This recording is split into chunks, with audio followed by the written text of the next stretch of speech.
La radio como la conoces, déjala de lado. Lo que viene ahora es otra cosa. Alberto Peralta se propuso cambiar tu experiencia como oyente, fusionando elementos que otros conductores han desechado, tal vez con razón. De todos modos, esta idea ya lleva muchos años con increíble éxito. Se llama Jarro Café y usted, amable oyente, es un cómplice necesario.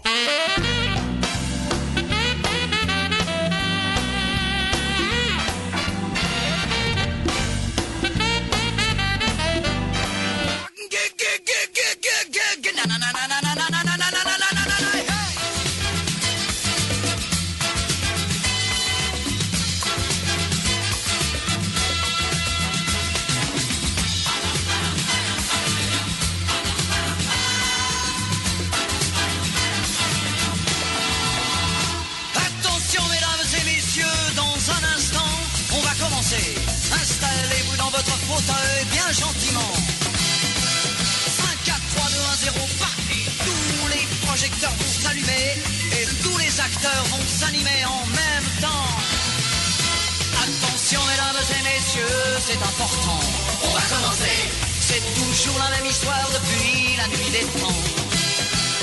L'histoire de la vie et de la mort, mais nous allons changer le décor. Espérons qu'on la jouera encore dans 2000 ans.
Jarro Café a 1000 es presentado por carreterasyyalgomás.com.py.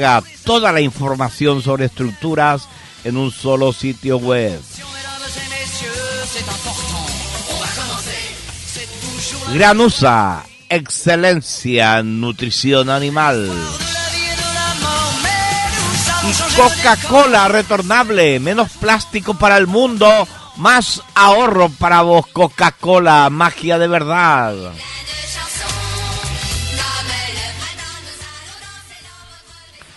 Muy bien, muy buenas tardes. ¿Cómo están ustedes? Espero que bien. Hemos pasado un lindo día hasta media mañana con nubes, después con un sol radiante. Y ahora está yéndose el día con el sol poniéndose en el horizonte. Bueno, ya que es viernes, vamos a tratar de seguir contando y tratar de contar toda la historia de la Grecia antigua. Les comenté al principio que tenía la idea de contar la historia de los 3 pilares de la civilización, de la cultura occidental, que es la civilización a la que pertenecemos nosotros en esta parte del mundo, por suerte. Y esos 3 pilares son la filosofía griega, el derecho romano y la religión cristiana. Como la Grecia es la más antigua de los 3 pilares, empezamos por Grecia, ¿verdad? Aunque nos desviamos de vez en cuando un poquito para ponerle contexto a las cosas. Ayer, por ejemplo, terminamos, o antes de ayer, hablando del rey persa, Ciro el Grande, alguien que supo conquistar un gran territorio, supo anexar al imperio persa una cantidad de otros pueblos, de otras instancias geográficas. También hablamos un poco de en qué hablaban, de cuál era su religión, y hablamos de que Ciro el Grande era también grande como líder, nunca fue un déspota, ni siquiera con los pueblos a los que había vencido. De todo eso ya hablamos.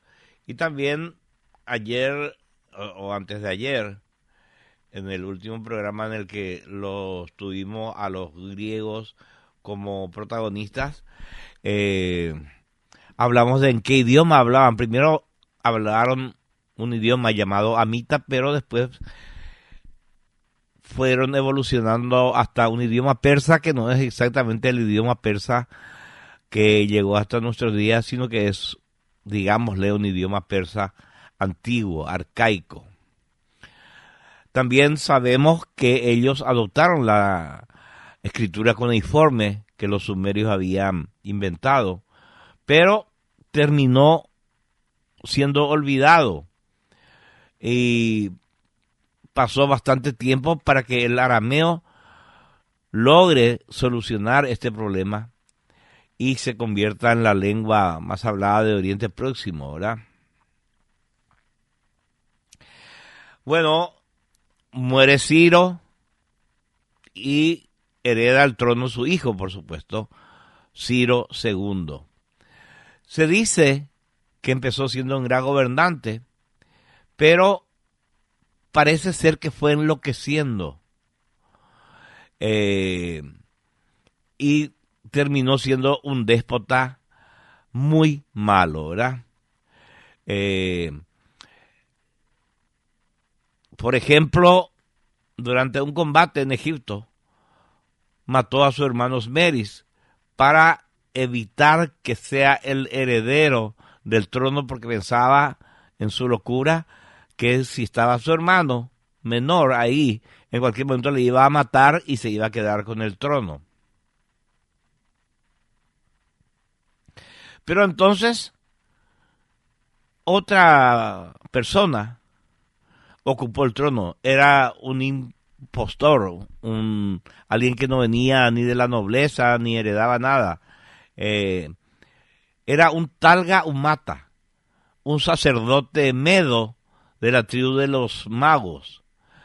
De ahí viene la palabra que usamos nosotros los magos, ¿verdad? De esa tribu. Bueno, este sacerdote se hizo pasar por el hermano muerto para usurpar el poder. Bueno, pero este usurpador, digamos, gobernó solo unos meses y debido a que se mostraba demasiado ambicioso y demasiado cruel, lo echaron, ¿verdad? Y en el 522, 525 más o menos antes de Cristo, Darío I llegó al trono. Y una vez en el poder, creó una nueva capital para el imperio, Persépolis. Ahí, por supuesto, se hizo construir un palacio suntuoso y también se abocó a la construcción de carreteras. Una larga carretera que unía Sardes con Susa. Esa carretera estaba destinada a agilizar el correo imperial. Bueno, vamos a volver ahora a Grecia, que es lo que más nos interesa, ¿verdad? Pero esto era para... Van a saber por qué tiene contexto con Grecia esto, ¿verdad? En el año 560 a.C. se produjeron reformas muy radicales en Atenas, de la mano del tirano Pisístrato. Pisístrato tuvo que dar 2 golpes de estado para conseguir afianzarse del poder. Le sacó muchas tierras a la oligarquía para repartirlas entre los campesinos y creó muchas obras públicas como el primer teatro de Atenas, el templo del Zeus olímpico, la reconstrucción del templo de Atenea en la Acrópolis, y todo esto sin tocar la constitución creada por Solón. También empezó a organizar fiestas como las Panateneas o los cultos al dios Dionisio. Bueno, o tal la farra Pisístrato, se ligaba a borracheras épicas en honor a Dionisio, que ustedes saben que era el dios del vino y de la farra. Dionisio que los romanos después convirtieron en Baco, ¿verdad? Bueno, Pisístrato decidió instaurar un régimen hereditario y sus hijos Hipias e Hiparco se hicieron con el poder e hicieron justo lo contrario de lo que había hecho su padre, porque se dedicaron a congraciarse, digamos, con la aristocracia. Sin embargo, en el año 514 a.C., le mataron a Hiparco durante los Juegos Panateneos. Eso lo hicieron los que pasaron a la historia como los tiranicidas. Y eso hizo que Hipias, el hermano que quedó vivo, endureciera el régimen. Los tiranicidas, los que le mataron a Hiparco, le pidieron ayuda al rey Cleómenes I, rey de Esparta. Y con la ayuda del ejército espartano, los tiranicidas consiguieron echarlo a Hipias, y entonces Clístenes llegó al poder. Bueno, este tipo, Clístenes, comenzó una serie de medidas para conseguir lo que según su cabeza, según lo que él pensaba, iba a ser la igualdad total de los atenienses. Pero por supuesto se encontró con la oposición de la aristocracia, que tenía un líder. La aristocracia tenía como líder a Isagas. Bueno, entonces Cleómenes intentó expulsar a mucha gente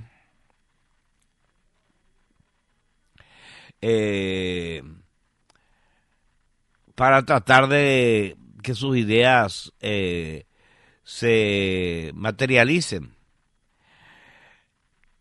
Clístenes fue entonces exiliado y como Clístenes otra mucha gente que había obtenido el estatus de ciudadano libre tras las reformas de Solón. Pero la gente reaccionó, por supuesto. Entonces Isaga y Cleómenes recibieron aquella patada y Clístenes volvió del exilio. Ahora ya sí pudo poner en práctica las reformas democráticas que había diseñado. Se abre con él entonces la idea basada en la isonomía. ¿Qué quiere decir isonomía? Igualdad. Todos los ciudadanos son iguales ante la ley. Ya no están las 4 clases, sino que él creó 10 tribus repartidas en muchos distritos que se llamaban demos, en función de dónde vivía cada gente. Se repartió a la gente en 10 tribus, No como antes, que se dividía a la gente por su riqueza o por su pobreza, sino por el lugar donde vivía, lo cual es bastante lógico, ¿verdad? Cada tribu elegía un arconte y un estrategos. De ahí viene la palabra estrategia, de ahí viene la palabra estratega. El estrategos normalmente era una especie de general, alguien que tenía experiencia en combate, ¿verdad? Cada tribu entonces un arconte y un estratego. Pero también creó la bulé, que también se llamaba Consejo de los 500.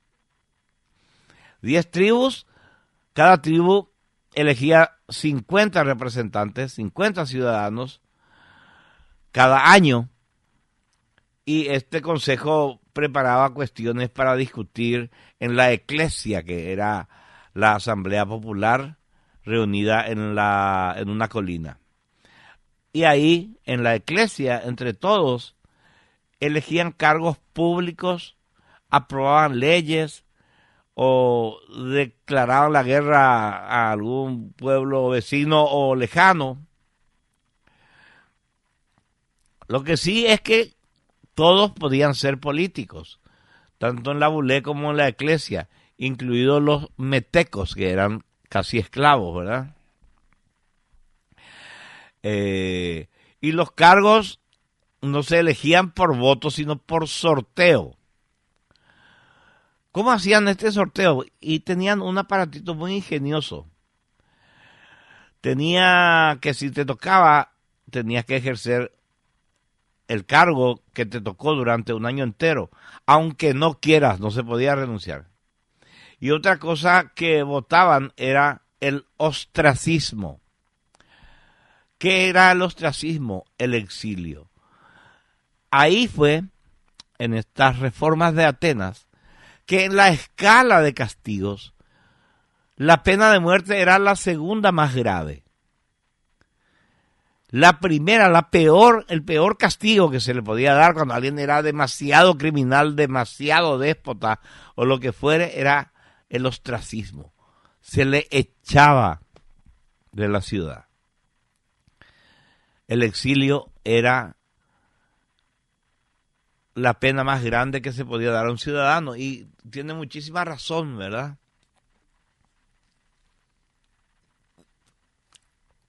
El exilio es prácticamente la muerte en vida. Te vas de tu pueblo, de tu gente, de tus familiares, de tus amigos, de tu ambiente. Es un castigo terrible el exilio. Bueno,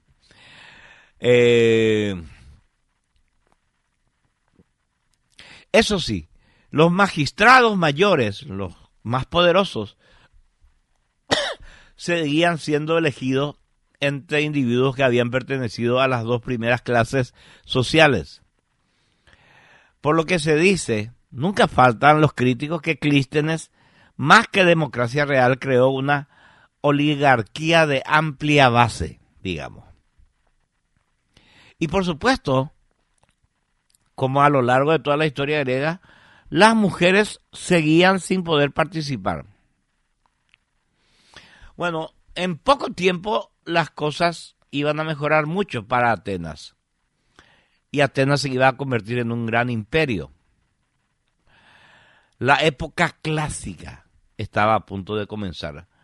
Pero vamos por parte todavía.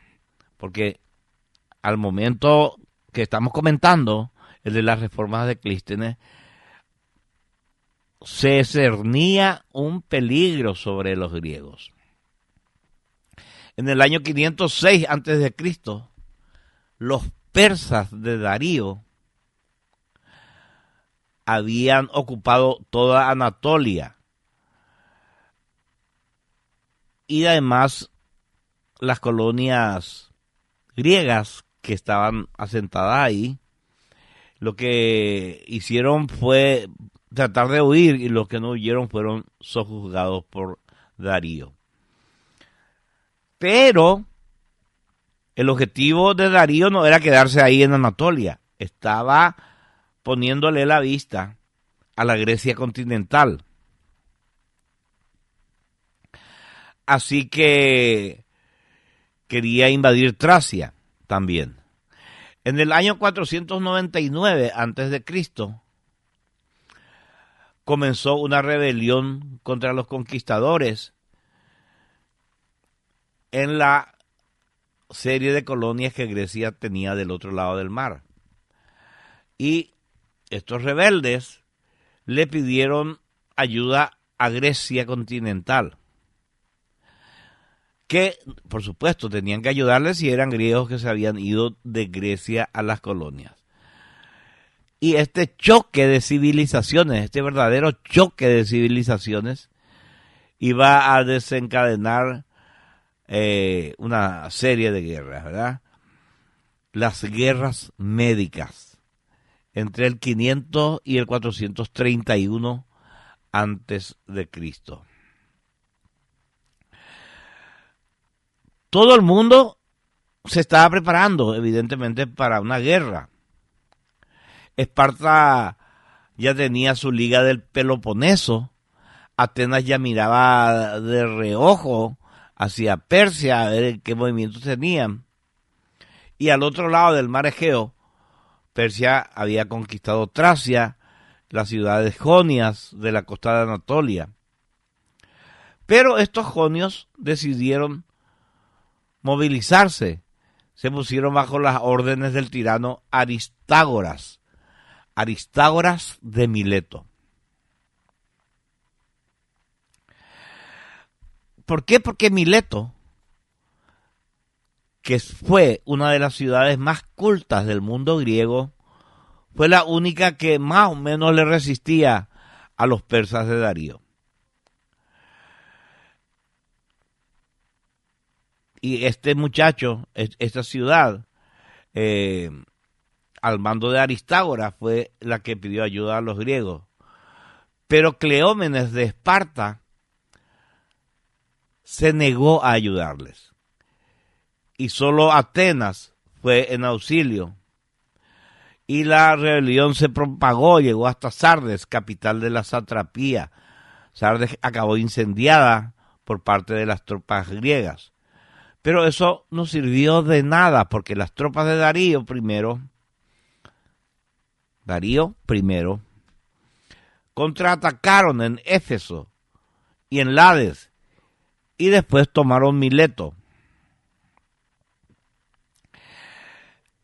Darío tenía la idea, que no es nada ilógica, de darle un escarmiento, de darle una lección a los atenienses. Con eso la guerra había empezado, ya no había marcha atrás. El primer gran conflicto de este periodo fue la Primera Guerra Médica, que tuvo inicio en el 490 a.C. Vamos a ver, las tropas persas, comandadas por Mardonio, comenzaron a llegar a los territorios de Tracia, en Macedonia y a la isla de Tasos. Y ahí entra en escena un tipo llamado Milcíades. Él tenía montado un pequeño puesto fronterizo en el Quersoneso Tracio, un lugar que está junto al Helesponto, que actualmente es la península de Gallípoli. Y por supuesto se tuvo que ir volando de ahí e irse a Atenas a contar lo que estaba pasando, ¿verdad? Mientras tanto, Tebas ya había caído en manos de los persas. Y en Atenas, el recientemente elegido arconte y jefe militar, Temístocles, ya había empezado a construir una flota gigantesca. Había fortificado el puerto del Pireo. Sin embargo, él no iba a dirigir la guerra. Eso le iba a tocar a Milcíades, que llega después del puesto fronterizo, era popular, sabía cómo se movían los persas, y entonces fue nombrado por la asamblea como el estratego general. En la asamblea había un quilombo, ¿verdad? Porque una parte no menor de la asamblea que quería rendirse a los persas. Eran los partidarios de Hipias, que estaba refugiado en la corte de Darío. Entonces dijeron, nosotros nos rendimos y nuestro bien amado Hipias va a volver apoyado por los persas y nosotros vamos a recuperar nuestros privilegios. Ese era su pensamiento oculto, ¿verdad?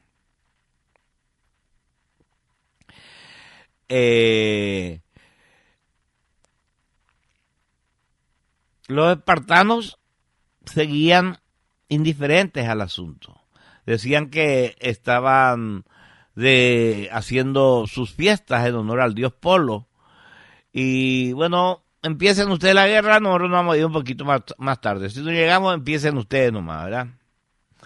En el año 490 antes de Cristo, después de tomar Eritrea, la primera flota persa llega a las costas de Ática. Llega a las costas y esperan ahí porque ellos pensaban que iba a haber una insurrección de los partidarios de Hipias, pero eso nunca pasó. Y mientras esperaban una insurrección de los griegos partidarios de Hipias, ¿qué pasó? Vino una super tormenta. Hundió una cantidad de barcos y los pocos que sobrevivieron tuvo que volver.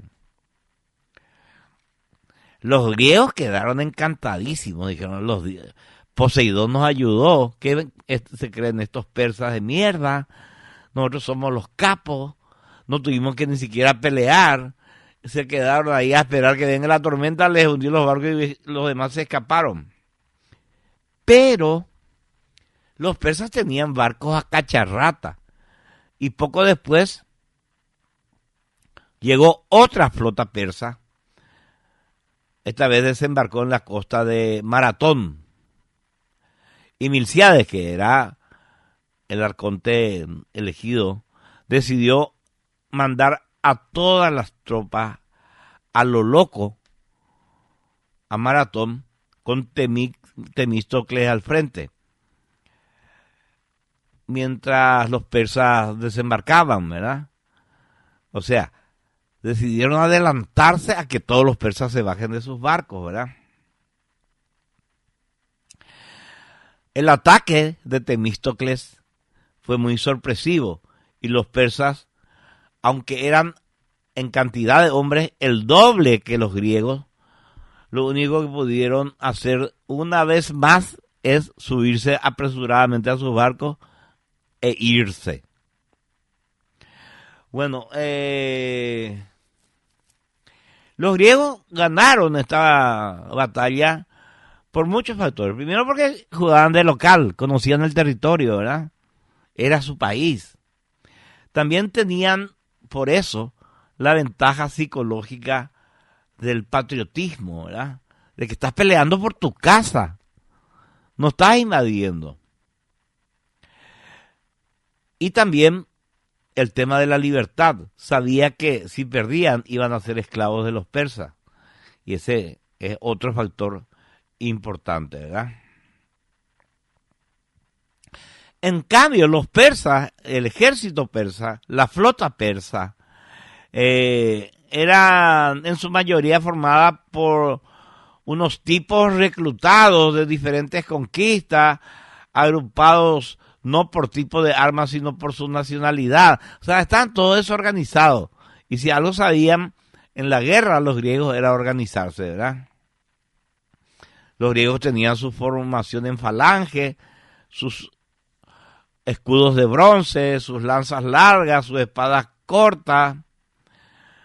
Y los persas traían unos ridículos escudos de mimbre. Y una lanza, su lanza era de menos de 1 metro, ¿verdad? O sea, eran el doble, pero todo mal los persas, ¿verdad? Se subieron todos al barco y se les ocurrió una gran idea. Están todos acá, estos tipos vinieron acá a Maratón y dejaron desprotegida a Atenas. vamos a tomar Atenas. Y fue ahí que se produce la famosa historia del soldado de Maratón, ¿verdad? Le eligieron a alguien que era el mejor corredor, el soldado que era el más rápido corredor. Nadie le ganaba en las carreras, Filipides. Y le mandaron a Filipides a Atenas para decirles que ellos habían vencido, pero que la flota persa estaba yendo a tomar Atenas. El hombre corrió como nunca y cuando llegó a la ciudad dio el mensaje y de ahí no pudo pasar. Falleció por el esfuerzo realizado, ¿verdad? De ahí surge el deporte que hasta ahora se practica, la carrera maratón. Pero como en muchas cosas en esta historia hay otra versión, ¿verdad? A lo mejor esta versión que les voy a contar es la verdadera. Dice que el corredor fue en realidad no de Maratón a Atenas, sino que fue de Atenas a Esparta para pedirle ayuda a los lacedemonios, ¿verdad? Pero estos le contestaron, no, maestro, nosotros seguimos de fiesta, estábamos acá chupando en honor a nuestros dioses. El caso es que Atenas se recontra atrincheró bien. Recuerden que ya se habían hecho algunas construcciones y algunas fortificaciones para el efecto. Y cuando llegaron los persas y vieron cómo les estaban esperando los atenienses, recuerden que los persas no eran un ejército de patriotas, precisamente era un rejuntado de aquellos. Y otra vez dijeron, no, vamos nomás a nuestra casa, ¿verdad?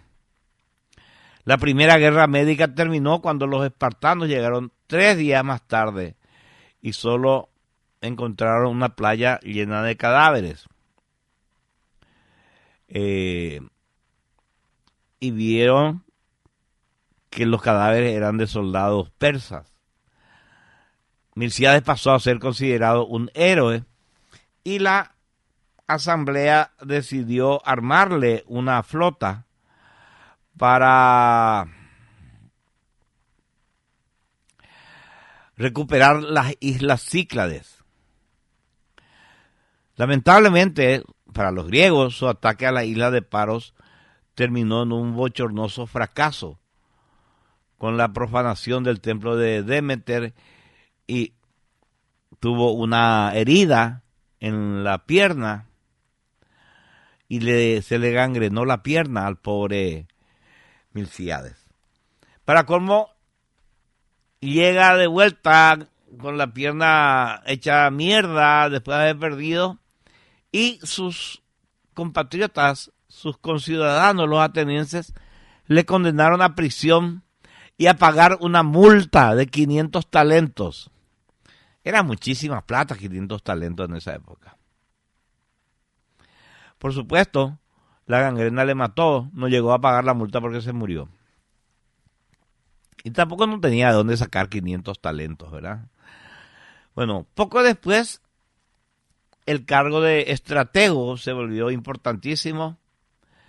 Y en una asamblea los atenienses decidieron que no se podía elegir un estratego por sorteo, porque era demasiado arriesgado. Imagínate que le elijan a algún inútil, ¿verdad? O sea, que salga sorteado algún inútil. Entonces decidieron que iba a ser por una elección el nombramiento de estratego. De esa manera, un estratego por tribu, 10 estrategos, iban a ser elegidos por méritos. Y entre los 10 estrategos, otra vez se sopesaba los méritos de cada uno y ese pasaba a ser el estratego mayor. Bueno, el primero que se mereció la distinción en aquella época fue el ex arconte Temístocles. ¿Por qué? Porque él le convenció a la asamblea de construir una gran flota utilizando las ganancias de las minas de plata que estaban produciendo muchísimo material para el comercio. Su rival, Aristides, dijo, ¿por qué no repartimos nomás las ganancias entre los ciudadanos? ¿Qué vamos a estar gastando en flotas de guerra, verdad? Pero la gente ya en esa época no comía vidrio, ¿verdad? Ya había informaciones de que los persas estaban construyendo a toda bala una nueva flota en sus puertos y Temístocles fue electo y Aristides, por la ridícula idea que expresó, fue condenado al ostracismo. Le echaron de la ciudad. Bueno, con la plata de las minas, con el dinero, con la ganancia de las minas de plata, iba a decir con la plata de las minas de plata, costearon la construcción de más de 200 nuevos trirremes.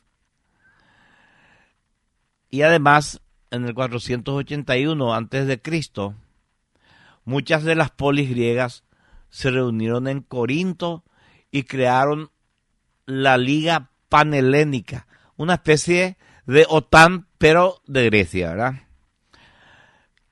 Y esta Liga Panhelénica tenía por objetivo prepararse para hacer frente a los próximos embates de los persas, que sabían que no iban a cesar en su intento. Armaron un ejército panhelénico y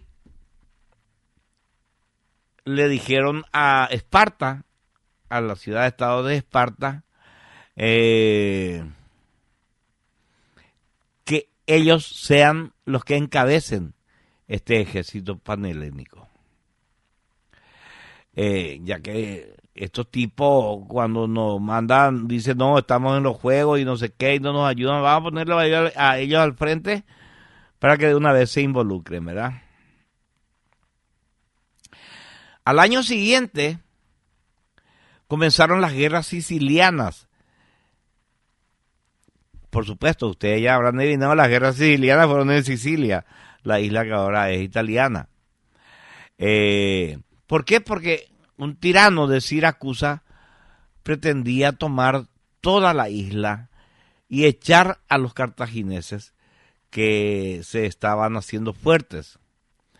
Se fue, este tirano les derrotó en la batalla de Himera, pero después Gerón, el que defendía a Sicilia, le derrotó en la batalla naval de Cumas. Y así los griegos aseguraron el dominio de la isla durante muchos años, que no fueron años fáciles, siempre peleando contra los etruscos y contra los cartagineses.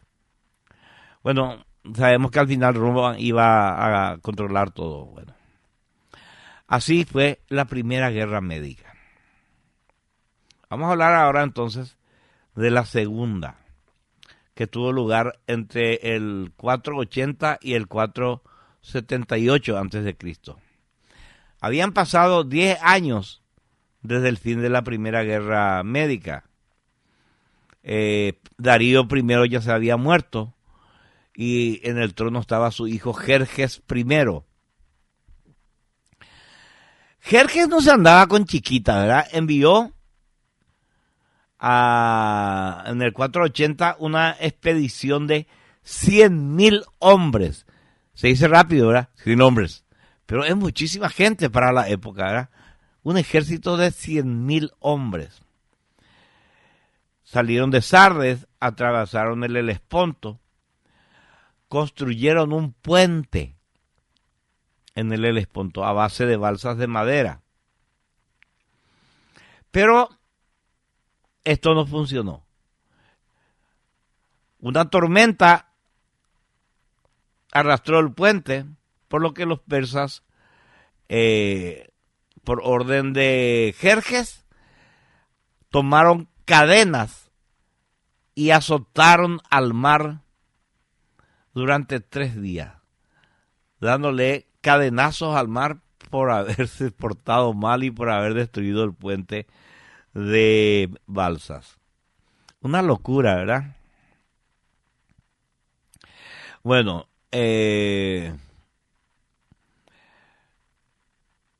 aparte de estas tropas terrestres, de estos 100.000 soldados, tenían los de Jerjes una flota de 700 barcos. Y se notaba, una vez que llegaron a las costas, y a pelear y a tirar con sus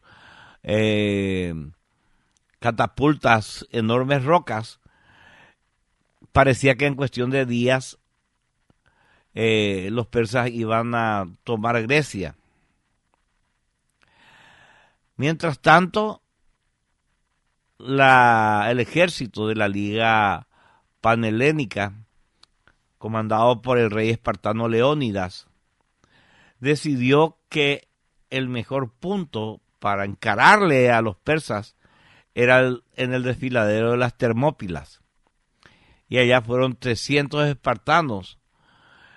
Pero a diferencia de la película que muchos de ustedes habrán visto, había muchas más tropas de otras polis. No eran los 300 espartanos solamente. Era una tropa que estaba bien atrincherado en ese desfiladero, pues eran 7.000, no eran 300. Por supuesto, 7.000 contra 100.000 persas, la diferencia es grande, una locura, ¿verdad? Pero Leónidas fue muy vivo en escoger ese lugar tan estrecho. ¿Por qué? Porque los carros y los jinetes persas, así como sus arqueros, no podían atacar con comodidad. La lucha, por supuesto, fue muy terrible, muy sangrienta, muy encarnizada. Y los persas veían cómo caían sus soldados uno tras otro en el desfiladero. Entonces se retiraron, pero con la ayuda, nunca falta el traidor, un griego traidor llamado Efialtes. Encontraron un camino que les llevó a la retaguardia griega. Y ahí, por supuesto, terminaron jodidos los griegos. Para este último combate, Leónidas hizo que el ejército griego se replegara y ahí quedaron los 300 espartanos. Y puede que también no hayan sido solamente los 300, que hayan también 400 soldados de Tebas.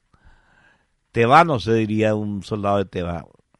Bueno, allí combatieron ferozmente hasta la muerte las tropas de Leónidas contra los persas, y ahí se construyó un monumento conmemorativo a estos soldados.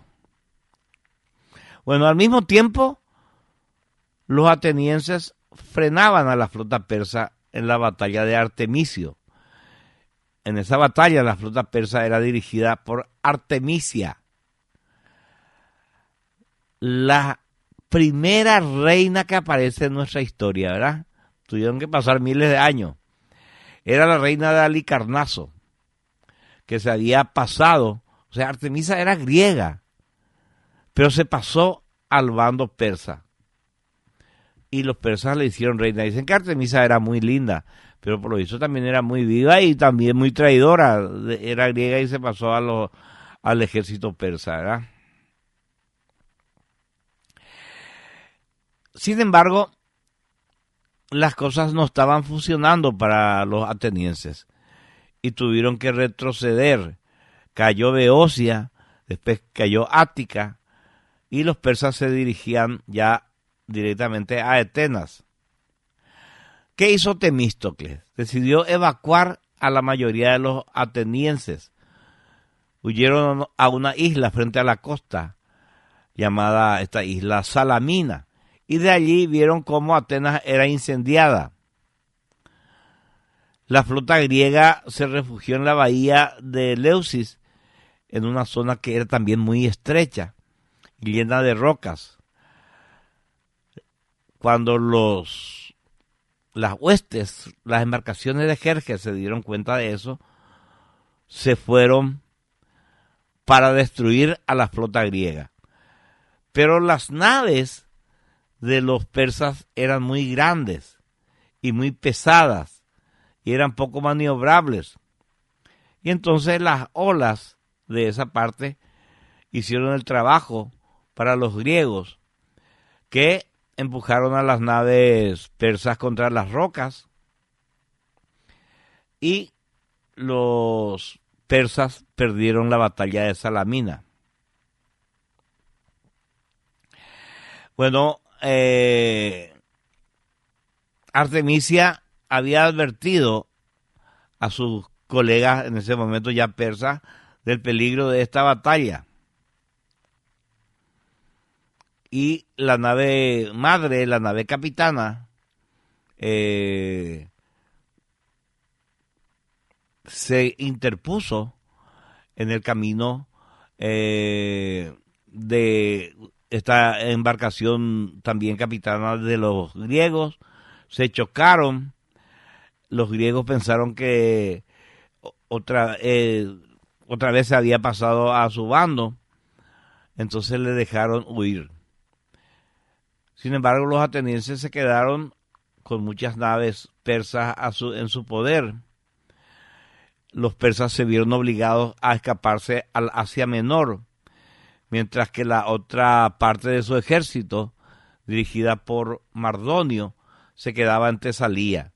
Además, algunos tebanos se habían unido al enemigo.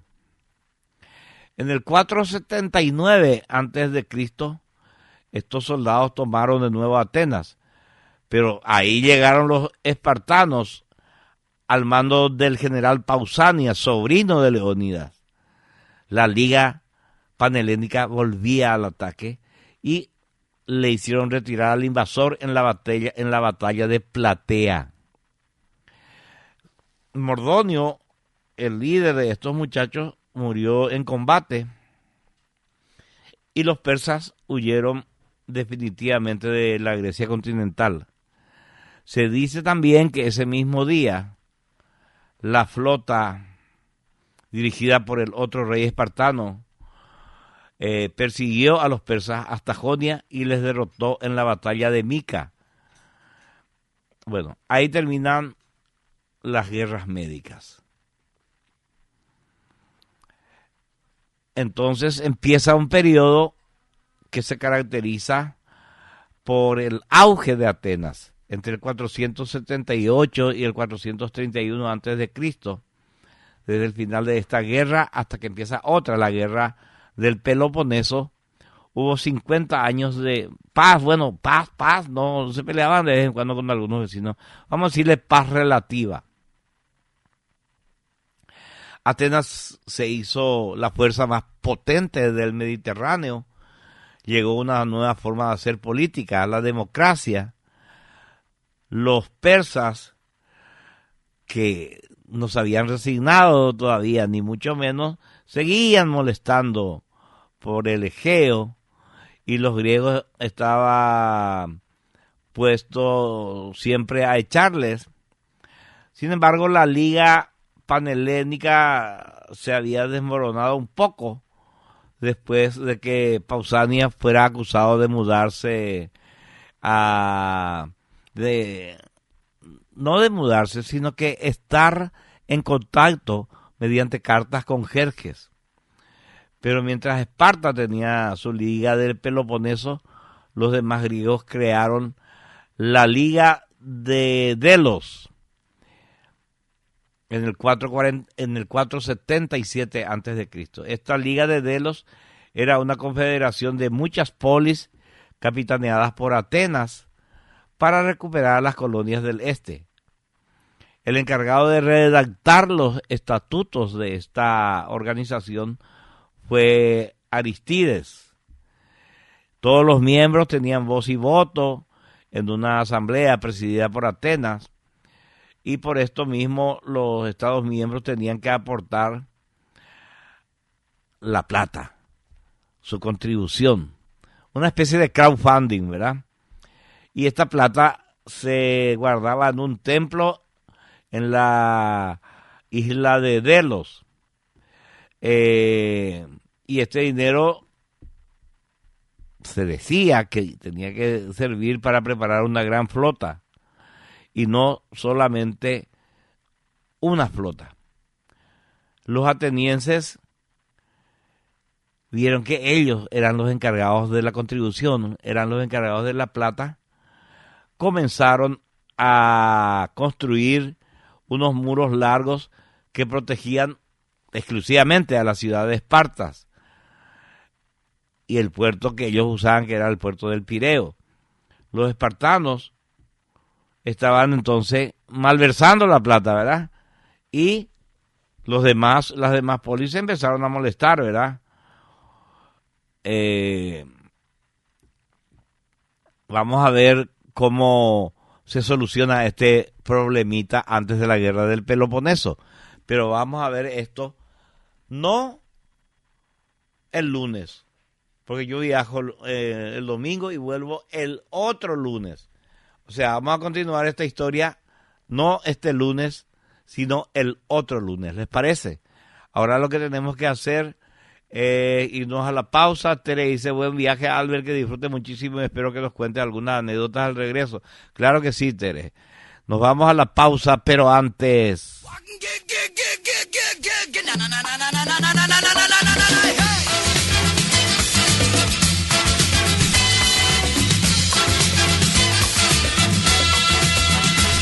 Potencia la máxima capacidad genética de tus animales con la ayuda de una solución nutricional creada para campeones. Granusa pone a disposición de los productores Cabaña Crecimiento, un balanceado que potencia la capacidad genética, otorga una mayor eficiencia y da resultados bien visibles. Contactanos al 0983-133-133 o en nuestras redes sociales de Facebook e Instagram y desarrollemos juntos tu mejor plan nutricional.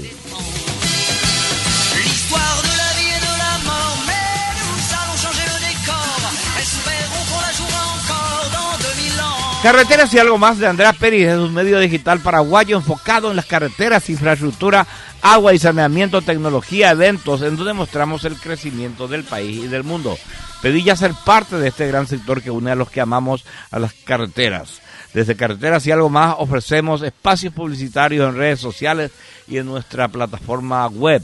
Conocenos más en www.carreterasyalgomás.com.py. Seguinos en Facebook, Instagram y YouTube. Estamos como Carreteras y algo más de Andrea Pérez y en X como @Perisandru.